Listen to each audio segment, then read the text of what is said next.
ఇప్పుడు ఏం చేస్తారంటే లోక్సభ ఎన్నికల వరకు ఈ చీకటి పేపరును ఆంధ్రజ్యోతి పేపరు నిత్యం భగీరథ నీళ్ళ మీద ఇప్పుడు అదే వార్త రాసుకొచ్చింది.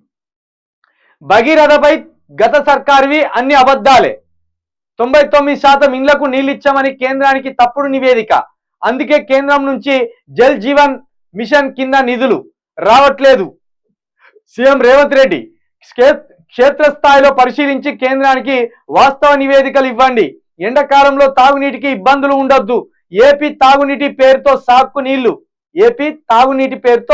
సాగుకు నీళ్లు తరలించకుండా చూడండి. తాగునీళ్ల కోసం కేఆర్ఎంబికి లేఖ రాయాలని అధికారులకు సూచన. చూడు ఇక్కడ వీళ్ళ చీకటి పేపరే కేఆర్ఎంబికి లేఖ రాయాలని అన్నదంటే కృష్ణా ప్రాజెక్టులను తీసుకుపోయి కేఆర్ఎంబికి అప్పజెప్పిన అనేది స్పష్టంగా ఇక్కడ అర్థమవుతున్నది. ఇక ఏపీకి తాగునీటి పేరుతో సాగునీటికి అంత తెలివి తక్కువ ఎవరు ఉండరు. ఒకవేళ నువ్వు ఇచ్చుకో, తాగునీళ్లకు తాగునీళ్ళే ఇస్తారు, ఎన్ని వాటర్ పంపాలని. తాగునీటికి తేడా లేదా? సాగునీటికి పట్టే నీళ్ళెన్ని, తాగితే వచ్చే నీళ్ళెన్ని, గాయంత తెలియదా? అట్లా ఎవడు ఇయ్యడు. ఒకవేళ నువ్వు ఇచ్చే కార్యక్రమం చేసుకుంటే ఆలోచన బంద్ పెట్టుకో. ఇక ఏంటిదట, జల్ జీవన్ నిధులు ఎందుకు ఇస్తలేరా అంటే కేసీఆర్ మాకు భగీరథ తోటి 99% నీళ్ళు ఇస్తానమని ఈయన రాసి పంపిండు కాబట్టి వాళ్ళు ఇస్తలేరు అన్నాడు. మరి ఆ నివేదిక ఏది? నివేదికకు సంబంధించి వాళ్ళు ఏ పేపర్ పంపిణలో ఎప్పుడు పంపిణలో ఆ డేట్లు వేసి రాత్రి అయిపోయేది కదా.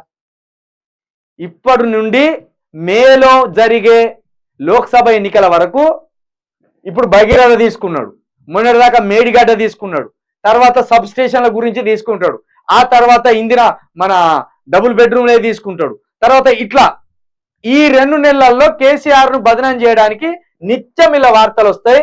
మీరు అది అర్థం చేసుకోండి. ఇవన్నీ దొంగ వార్తలే, ఆధారాలు లేకుండా రాసుకొచ్చే వార్తలు ఇలా చీకటి పేపర్ల. ఇది రేయి చీకటి అనాలి. రేయి చీకటి పేపర్ ఇది. దీనికి రాత్రిపూట కళ్ళు కనబడతాయి, పొద్దంతా కళ్ళు కనబడాయి. రాత్రంతా ఎందుకు కనబడతాయి కాబట్టి ఇగో రేవంత్ రెడ్డిని భుజాల మీద వేసుకొని రాసుకొస్తుంది, తెల్లారు లేగానే కళ్ళు కనబడాయి.